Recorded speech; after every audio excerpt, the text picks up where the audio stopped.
ಒಂದು ಥೆಸಲೋನಿಕದವರಿಗೆ ಬರೆದ ಪುಸ್ತಕ 2ನೇ ಅಧ್ಯಾಯ 13ನೇ ವಚನ. ನೀವು ದೇವರ ವಾಕ್ಯವನ್ನು ನಮ್ಮಿಂದ ಕೇಳಿದಾಗ ಅದನ್ನು ಮನುಷ್ಯರ ವಾಕ್ಯವೆಂದೆಣಿಸದೆ ದೇವರ ವಾಕ್ಯವೆಂದೇ ತಿಳಿದು ಅಂಗೀಕರಿಸಿದ್ದಕ್ಕಾಗಿ ನಾವಂತೂ ಎಡೆಬಿಡದೆ ದೇವರಿಗೆ ಕೃತಜ್ಞತಾ ಸ್ತುತಿ ಮಾಡುತ್ತೇವೆ. ಅದು ನಿಜವಾಗಿ ದೇವರ ವಾಕ್ಯವೇ. ಅದು ನಂಬುವವರಾದ ನಿಮ್ಮೊಳಗೆ ಬಲವಾಗಿ ಕೆಲಸ ನಡೆಸುತ್ತದೆ. ಕರ್ತನಲ್ಲಿ ಪ್ರೀತಿಯ ದೇವಜನರೇ, ದೇವರಾಗಿರುವಂಥ ಯೇಸು ಕರ್ತನ ಈ ದಿವಸವೂ ಸಹ ನಿಮ್ಮನ್ನು ಆಧರಿಸಿ ಆಶೀರ್ವದಿಸಿ ನಡೆಸಲಿಕ್ಕೆ ಶಕ್ತರಾಗಿದ್ದಾರೆ. ಅನುದಿನವೂ ಸಹ ದೇವರು ನಮ್ಮ ಜೊತೆಯಲ್ಲಿ ಮಾತನಾಡುತ್ತಿದ್ದಾರೆ ಎಂಬುದಕ್ಕೆ ಗುರುತು ದೇವರ ವಾಕ್ಯ. ಈ ವಾಕ್ಯಗಳೇ ಈ ಲೋಕದಲ್ಲಿ ಇರುವಂಥ ದೃಶ್ಯ ಅದೃಶ್ಯ ವಸ್ತುಗಳೆಲ್ಲವನ್ನೂ ಸಹ ಉಂಟು ಮಾಡಲ್ಪಟ್ಟಿತು. ದೇವರ ವಾಕ್ಯ ಎಂಬುದಾಗಿ ಹೇಳುವಾಗ ಆತನ ಮಾತುಗಳು ನಮ್ಮನ್ನು ಸಂತೈಸ್ತದೆ, ಬಲಪಡಿಸ್ತದೆ, ಆಧರಿಸ್ತದೆ. ನಮ್ಮ ಜೀವಿತಕ್ಕೆ ಹೊಸ ಮಾರ್ಗಗಳನ್ನು ಮಾತ್ರವಲ್ಲದೆ ಆಲೋಚನೆಗಳನ್ನು ಹೇಳಿಕೊಡುವಂಥದ್ದಾಗಿದೆ.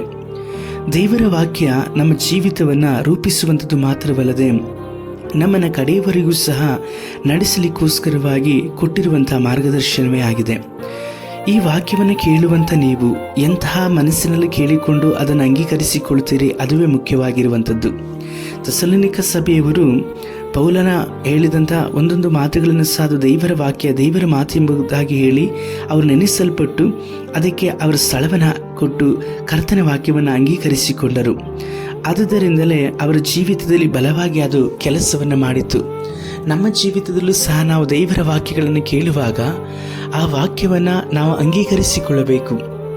ದೇವರ ವಾಕ್ಯವನ್ನು ಅಂಗೀಕರಿಸಿಕೊಂಡಾಗಲೇ ನಮ್ಮ ಜೀವಿತದಲ್ಲೇ ಆ ವಾಕ್ಯವು ಕೆಲಸವನ್ನು ಮಾಡುತ್ತದೆ. ಅಂದರೆ ನಮ್ಮ ಅಗತ್ಯತೆಗಳು ಅವಶ್ಯಕತೆಗಳೆಲ್ಲವೂ ಅದು ಮಾತ್ರವಲ್ಲದೆ ನಮ್ಮ ಜೀವಿತದಲ್ಲಿ ಸೈತಾನನು ಏನೆಲ್ಲ ತಂತ್ರೋಪಾಯಗಳನ್ನು ಮಾಡಿ ನಮ್ಮನ್ನು ದೇವರಿಂದ ಅಗಲಿಸುವುದಕ್ಕೂ ದೇವರ ಆಶೀರ್ವಾದಕ್ಕೂ ದೂರವಾಗಿ ಇರಲಿಕ್ಕೋಸ್ಕರವಾಗಿ ಪ್ರಯತ್ನಿಸ್ತಾನೋ ಅಂಥದ್ದೆಲ್ಲವನ್ನೂ ಸಹ ದೇವರ ವಾಕ್ಯ ಜಯಿಸಲ್ಪಡ್ತದೆ.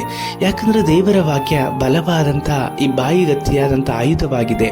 ಈ ವಾಕ್ಯವನ್ನು ನಾವು ಯಾರಿಂದ ಯಾವ ರೀತಿಯಲ್ಲಿ ಕೇಳಿ ಅಂಗೀಕರಿಸಿಕೊಳ್ಳುತ್ತೇವೆ, ಅದುವೇ ಮುಖ್ಯವಾಗಿರುವಂಥದ್ದು. ಇಂದು ಈ ಮುಂಜಾನೆ ವೇಳೆಯಲ್ಲಿ ನೀವು ನಿಜವಾಗಿ ಈ ವಾಕ್ಯಗಳನ್ನು ಅಂಗೀಕರಿಸಿಕೊಳ್ಳುವಾಗ ನಿಮ್ಮಲ್ಲಿ ಅದು ಬಲವಾಗಿ ಕಾರ್ಯವನ್ನು ಸಾಧಿಸಲ್ಪಡುತ್ತದೆ.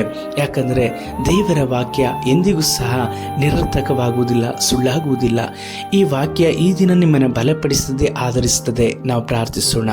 ಸರ್ವಶಕ್ತನಾದ ದೇವರೇ, ಥೆಸಲೋನಿಕ ಸಭೆಯವರು ಪೌಲನು ಹೇಳಿದಂಥ ಒಂದೊಂದು ನಿಮ್ಮ ವಾಕ್ಯಗಳಿಗೆ ಅವರು ದೇವರ ವಾಕ್ಯವೇ ಎಂಬುದಾಗಿ ನಂಬಿ ಅಂಗೀಕರಿಸಿಕೊಂಡ ಪ್ರಕಾರವಾಗಿ ಈ ಒಂದು ಪ್ರಾರ್ಥನೆ ಕೇಳುತ್ತಿರುವಂಥ ನನ್ನ ಜೊತೆಯಲ್ಲಿ ಪ್ರಾರ್ಥನೆ ಮಾಡುತ್ತಿರುವಂಥ ಒಬ್ಬೊಬ್ಬರು ಈ ವಾಕ್ಯಗಳನ್ನು ಅಂಗೀಕರಿಸಿಕೊಂಡವರಾಗಿ ವಾಕ್ಯದ ನಿಮಿತ್ತವಾಗಿ ಬರುವಂಥ ಬಲವನ್ನು ಆಶೀರ್ವಾದವನ್ನು ಹೊಂದಿಕೊಳ್ಳಲಿಕ್ಕಾಗಿ ಸಹಾಯಿಸ್ರಿ.